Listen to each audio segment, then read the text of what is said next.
허주섭 차관님 예. 부임을 축하드리고요. 예. 제가 청와대에서도 같이 일을 했고 옛날 대통령직 인수위에서도 같이 일해본 경험이 있기 때문에 누구보다도 신뢰하고 적임자가 오셨다. 그런 면에서 지금 장관이 아직 임명되지 않은 상황에서 더더욱 무거운 중책을 수행하셔야 돼요. 최고의 적임자가 오셨다고 생각이 되고 축하드리고 또 앞으로 업무에 대거 없이 수행을 하실 수 있도록 저도 많은 관심을 갖겠다 말씀을 드립니다. 예, 고맙습니다. 아직까지는 이제 업무를 파악 중에 있으시고 또 여러 가지 서먹서먹하신 점도 많이 있으실 것 같아요. 그래서 현안 문제는 차츰 이야기하겠습니다만은 무엇보다도 오실 무렵부터 그 사드 배치 논란, 또 여러 가지 어떤 국방부의 그 권력 교체기에 있어서의 다소 혼란스러운 모습들은 빨리 수습하고 통합하셔야 될 거라고 생각이 됩니다. 이제 존경하는 정진석 의원께서 안보에 대한 믿음과 신뢰, 또 어떤 국민 통합, 한미동맹의 중요성을 누누이 강조해 주셨는데 전적으로 동감합니다. 그런데 그 전제는 뭐냐 하면은 국방부 정책을 투명하게, 솔직하게 국민들에게 제대로 설명하고 공개하는 가운데서 신뢰를 얻어야 된다고 생각합니다. 아무리 혼란을 방지하고 또 우리가 국방을 신뢰하려고 해도 국방 자체에서 어떤 기만이 있거나 또는 국민을 기망해버리는 이런 사례들이 있다면은 그것은 국방부가 오히려 국방을 약화시키고 혼란에 빠지고 동맹의 균열을 가하는 거다. 저는 그렇게 생각합니다. 그 사드 논란에서 아까 일개 포대는 당연히 6개 아니냐. 발사대가 6기고 각 8발씩 장착되는 총 48개의 요격 미사일 세트로 이루어진 이걸 일개 포대라고 하는데 대통령이 왜 1기, 2기, 6기 문제를 이야기하냐. 이런 어떤 다른 야당 의원님들의 문제 제기가 있었어요. 다음에 사드에 몇 개 발사대가 있습니까? 현재 2개. 2개죠? 2기. 그렇죠. 발사대 2기. 네, 발사대 2기죠. 네. 자, 사드 1개 포대라 하더라도 2기가 될 수 있고 6기가 될 수도 있는 겁니다. 그렇죠? 자, 그렇다면 이게 1개 포대가 장차 한국에 배치된다 하더라도 초기 작전 능력의 몇 기를 운용할 것이냐. 또 지금 몇 기가 들어와 있느냐. 이거 굉장히 중요한 정보 아닙니까? 예, 그렇습니다. 굉장히 중요한 정보죠. 그 다음에 우리는 완성된 6개의 발사대가 들어온다고 돼 있지만은 그것은 나중에 최종 작전 능력을 확보했을 때 이야기고 지금 배치 단계에 있어가지고 목표는 Initial Operation Capability, 초기 작전 능력을 확보하는 거라 그랬거든요. 그렇다면은 지금 1기가 들어오냐 6기가 들어오냐는 그건 차이가 있을 수 있는 것이고 또 몇 기가 현재 들어와 있는 건 중요한 정보가 되는 겁니다. 그것은 하나의 일련의 과정이기 때문에. 그리고 시간도 오래 걸려요. 괌의 환경영향평가를 기간이 얼마였습니까? 차관님 잘 모르시죠? 그때 32개월 정도 걸린 걸로 알고 있습니다. 23개월입니다. 23개월로 되어 있는데 실제로 보고서가 제출된 것은 예. 32개월로 제가. 자, 그 다음에 괌의 배치가 임시 배치입니까? 영구 배치입니까? 처음에는 임시 배치로 시작을 했어요. 그렇죠. 예. 영구 배치를 하기 위한 환경영향평가도 또 해야 되고 네. 여러 가지 시설공사 소요가 많습니다. 굉장히 이건 준비 과정이 많이 필요한 거예요. 저는 작년에 한미 간에 올해 연말까지 사드를 배치하기로 했다고 한 것도 시간을 빨리 잡은 거라고 생각합니다. 그리고 1기 또는 2기로 초기 작전 능력을 확보한다. 이것도 미국의 현재 사드의 수급 능력을 봤을 때는 굉장히 긴박하게 수립한 계획이에요. 그런데 이상 기류가 나타난 거는 작년 10월 대통령을 둘러싼 어떤 측근 비리가 터져 나오고 12월에 대통령 탄핵에 이르기까지 정치적 불안정이었습니다. 이때 한미 간에 합의된 내용을 그냥 유지하면 됐을 걸 정치적 상황이 불안정해진다고 사드 배치를 앞당긴다 그랬습니다. 이거 제 얘기가 아니죠. 제임스 벤달 미 8군 사령관이 12월 4일 날 기자 간담회에서 뭐라 그랬습니까? 한국의 정치적 상황이 불안정해진다. 정치적 조건에 따라서 사드 배치가 앞당겨질 수 있다. 이렇게 얘기합니다. 이거 무슨 얘기입니까? 북한의 핵미사일에 따라서 그 위협이 고도화되는 것 따라서 사드 배치 시기가 조정되는 것이 아니고 한국의 정치적 상황, 컨디션이라는 용어를 썼어요. 폴리티컬 컨디션이라는 용어를 쓰면서 그거에 따라서 사드 배치 시기가 앞당겨질 수 있다고 그랬습니다. 그리고 또 앞당겨집니다. 이제 대통령 선거 일정이 확정되니까 3월에 들어오기 시작하죠. 정확하게 3월 6일입니다. 4월 23일까지 들어왔어요. 약 한 달 보름에 걸쳐서 사드가 반입되기 시작합니다. 그런데 이 과정에서 준비가 전혀 안 돼 있었거든요. 성주포대 공사가 전혀 안 되고 있었고 고압전류도 못 들어가고 있었고 일체 준비가 안 된 상황에서 들어오다가 기어이 과속사고를 냅니다. 결국 어떻게 됐느냐. 자, 환경영향평가 안 됐으니까 저 포상을 구축해서 발사대를 정상적으로 배치해. 이게 비정상으로 되니까 알루미늄 패드 깔아가지고 임시로 야전에 방치하다시피 배치했어요. 초기 작전 능력이 제대로 확보될 리가 없습니다. 제대로 확보될 리가 없어요. 안정적 전압이 못 들어오니까 항공유로 발전기를 돌리고 있는데 전압이 불안정해서 대부분의 시간 레이더를 지금 꺼놓고 있습니다. X밴드 레이더를.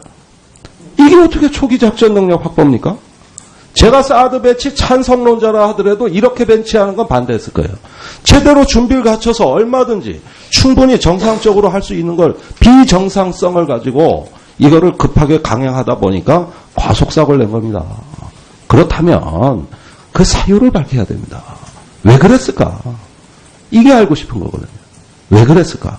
저는 조사를 하신다 그랬는데 이 점을 좀 철저히 규명을 해 주시고 그 다음에 사드 발사대 얘기만 자꾸 하는데 거기 들어가 요격탄이 있어야 될 거 아닙니까?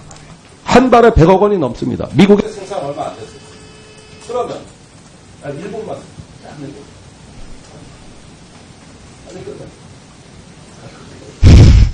1분 드리세요. 예, 재밌잖아요. 들으시게. 자,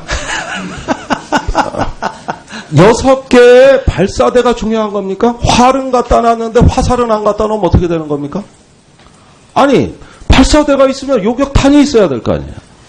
그러면 지금 발사대만이 문제가 아니라 후속탄의 물량 보급은 어떻게 되는 것이냐. 이 전체가 정상적으로 관리되는 과정이냐. 완전성이 있느냐. 아니, 이런 부분들을 갖다가 따지다 보면은 이 사드 배치의 비정상성이 드러나게 돼 있는 것이고 그 부분을 개혁 차원에서 과감하게 시정을 해야 이게 정상화가 됩니다. 그리고 이왕 검토하는 김에 과연 이것이 지금 북한 무인기가 다 찍어가는데 그래서 이게 전략 자산을 비전략적으로 운용하는 것은 아닌가. 북한의 재래식 무기 사정권에 표적으로 드러나 있잖아요, 지금. 이런 면까지 검토해 근원적 검토를 해야 된다. 이게 한미 동맹 중요하다고 약속시키는 게 중요한 게 아닌 거예요. 제대로 해야 돼. 있는 겁니다. 그렇죠? 자, 그렇다면 이게 일개 포대가 장차 한국에 배치된다 하더라도 초기 작전 능력의 몇 기를 운용할 것이냐. 또 지금 몇 기가 들어와 있느냐. 이거 굉장히 중요한 정보 아닙니까? 네, 그렇습니다. 굉장히 중요한 정보죠. 그 다음에 우리는 완성된 6개의 발사대가 들어온다고 돼 있지만은 그것은 나중에 최종 작전 능력을 확보했을 때 이야기고 지금 배치 단계에 있어가지고 목표는 Initial Operation Capability 초기 작전 능력을 확보하는 거라 그랬거든요. 그렇다면은 지금 1기가 들어오냐 6기가 들어오냐는 그건 차이가 있을 수 있는 것이고 또 몇 기가 현재 들어와 있는 건 중요한 정보가 되는 겁니다. 그것은 하나의 일련의 과정이기 때문에. 그리고 시간도 오래 걸려요. 괌의 환경영향평가를 기간이 얼마였습니까? 차관님 잘 모르시죠? 그때 32개월 정도 걸린 걸로 알고 있습니다. 23개월입니다. 23개월로 돼 있는데 실제로 보고서가 제출된 것은 예. 32개월로 제가. 자, 그 다음에 괌의 배치가 임시 배치입니까? 영구 배치입니까? 처음에는 임시 배치로 시작을 했어요. 네, 전적으로 동감합니다. 그런데 그 전제는 뭐냐 하면은 국방부 정책을 투명하게, 솔직하게 국민들에게 제대로 설명하고 공개하는 가운데서 신뢰를 얻어야 된다고 생각합니다. 아무리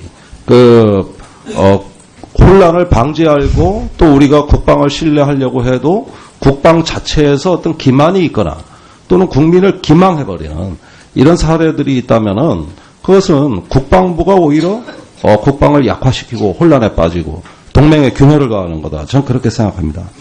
그 사드 논란에서 아까 1개 포대는 당연히 6개 아니냐.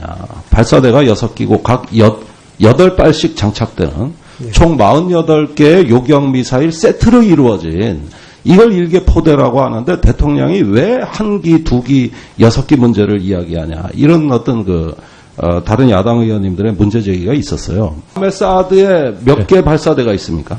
현재 2개. 2개죠? 2기. 그렇죠. 발사대 2기. 발사대 2기죠. 네. 자, 사드 1개 포대라 하더라도 2기가 될 수 있고 6기가 될 수도 있어서 그 위협이 고도화되는 것 따라서 사드 배치 시기가 조정되는 것이 아니고 한국의 정치적 상황, 컨디션이라는 용어를 썼어요. 폴리티컬 컨디션이라는 용어를 쓰면서 그거에 따라서 사드 배치 시기가 앞당겨질 수 있다고 그랬습니다. 그리고 또 앞당겨집니다. 이제 대통령 선거 일정이 확정되니까 3월에 들어오기 시작하죠. 정확하게 3월 6일입니다. 4월 23일까지 들어왔어요. 약 한 달 보름에 걸쳐서 사드가 반입되기 시작합니다. 그런데 이 과정에서 준비가 전혀 안 돼 있었거든요. 성주포대 공사가 전혀 안 되고 있었고 고압 전류도 못 들어가고 있었고 일체 준비가 안 된 상황에서 들어오다가 기어이 과속사고를 냅니다. 결국 어떻게 됐느냐. 자, 환경영향 평가 안 됐으니까 저 포상을 구축해서 발사대를 정상적으로 배치해요. 이게 비정상으로 되니까 알루미늄 패드 깔아가지고 임시로 야전에 방치하다시피 배치했어요. 초기 작전 능력이 제대로 확보될 리가 없습니다. 제대로 확보될 리가 없어요. 안정적 전압이 못 들어오니까 항공유로 발전기를 돌리고 있는데 전압이 불안. 서주섭 차관님 예. 부임을 축하드리고요. 예. 제가 청와대에서도 같이 일을 했고 옛날 대통령직 인수위에서도 같이 일해본 경험이 있기 때문에 누구보다도 신뢰하고 적임자가 오셨다. 그런 면에서 지금 장관이 아직 임명되지 않은 상황에서 더더욱 무거운 중책을 수행하셔야 돼요. 최고의 적임자가 오셨다고 생각이 되고 축하드리고 또 앞으로 업무에 대거 없이 수행을 하실 수 있도록 저도 많은 관심을 갖겠다 말씀을 드립니다. 예, 고맙습니다. 아직까지는 이제 업무를 파악 중에 있으시고 또 여러 가지 서먹서먹 하신 점도 많이 있으실 것 같아요. 그래서 현안 문제는 차츰 이야기하겠습니다만은 무엇보다도 오실 무렵부터 그 사드 배치 논란, 또 여러 가지 어떤 국방부의 그 권력 교체기에 있어서의 다소 혼란스러운 모습들은 빨리 수습하고 통합하셔야 될 거라고 생각이 됩니다. 이제 존경하는 정진석 의원께서 안보에 대한 믿음과 신뢰, 또 어떤 국민 통합, 한미동맹의 중요성을 누누이 강조해 주셨는데 그렇죠. 예. 영구 배치를 하기 위한 환경영향 평가도 또 해야 되고 네. 여러 가지 시설 공사 소요가 많습니다. 굉장히 이건 준비 과정이 많이 필요한 거예요. 저는 작년에 한미 간에 올해 연말까지 사드를 배치하기로 했다고 한 것도 시간을 빨리 잡은 거라고 생각합니다. 그리고 한 기 또는 2기로 초기 작전 능력을 확보한다. 이것도 미국의 현재 사드의 수급 능력을 봤을 때는 굉장히 긴박하게 수립한 계획이에요. 그런데 이상 기류가 나타난 거는 작년 10월 대통령을 둘러싼 어떤 측근 비리가 터져 나오고 12월에 대통령 탄핵에 이르기까지 정치적 불안정이었습니다. 이때 한미 간에 합의된 내용을 그냥 유지하면 됐을 걸 정치적 상황이 불안정해진다고 사드 배치를 앞당긴다 그랬습니다. 이거 제 얘기가 아니죠. 제임스 벤달 미 8군 사령관이 12월 4일 날 기자 간담회에서 뭐라 그랬습니까? 한국의 정치적 상황이 불안정해진다. 정치적 조건에 따라서 사드 배치가 앞당겨질 수 있다. 이렇게 얘기합니다. 이거 무슨 얘기입니까? 북한의 핵미사일에 따라